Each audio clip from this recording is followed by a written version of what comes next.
हैदराबाद में वाक़िया कंदासी। Hyderabad Sindh high court पेंच ॻोठ जेल के यूसी फ़कीर अब्दुल्ला में सिम करण वारी रिपोर्ट के रद्द करे छॾियो आहे। अदालत उमरकोट तालुके जे ॻोठ जेल के यूसी फ़कीर अब्दुल्ला में शामिल करण खिलाफ़ दाख़िल दरख़्वास्त ते डिप्टी कमिश्नर जी रिपोर्ट रद्द करे छॾी। अदालती हुकुम जारी कंदे चयो त डिप्टी कमिश्नर ॻोठ जे ॿीहर सर्वे कराए 2 ॾींहं में तफ़सीली रिपोर्ट फराहम करे। ॻोठ जेलवासी मुश्ताक अहमद मौक़िफ़ इख्तियार कंदे चयो आहे त मिठी तालुके जे ॻोठ खे इलेक्शन कमीशन उमरकोट तालुके जो ॻोठ ॼाणा यूसी फ़कीर अब्दुल्ला में शामिल कयो आहे। हुन चयो त अहिड़े अमल सबबि ईंदड़ मकानी चूंडनि में इलाइक़े वासियुनि जा वोट मुख़्तलिफ़ हंधनि ॾांहुं विराइजी वेंदा ऐं अक्सर माण्हू पोलिंग स्टेशनूं तब्दील थियण बाद वोट बि न ॾेई सघंदा।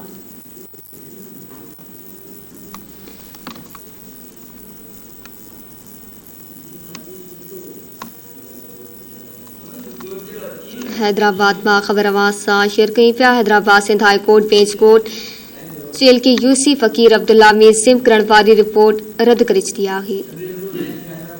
हैदराबाद में तफ़सील मालूम कंदासीं शबीर अबड़ो खां। जी शबीर, आगाह कजो।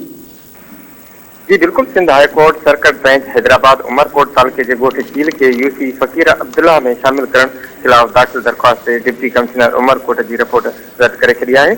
अदालत हुकुम ॾिनो आहे त डिप्टी कमिश्नर ॻोठ जी ॿीहर सर्वे कराए 2 ॾींहनि में तफ़सीली रिपोर्ट फराहम करे।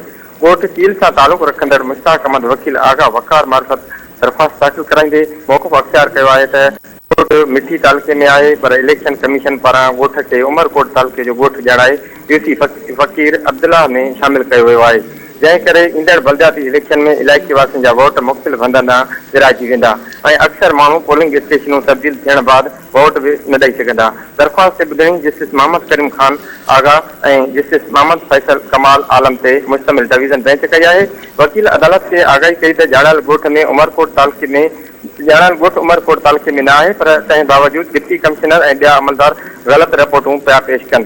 गुज़िरियल ॿुधणी ते अदालत डीसी खे रिपोर्ट पेश करण जो हुकुम ॾिनो हो, जंहिं ॿीहर साॻी रिपोर्ट जमा कराई आहे त ॼाणायल ॻोठ उमरकोट में शामिल हो। अदालत अमलदारनि ते कावड़ जो इज़हार कंदे हुकुम ॾिनो त ॼाणायल ॻोठ जी ॿीहर सर्वे कई वञे।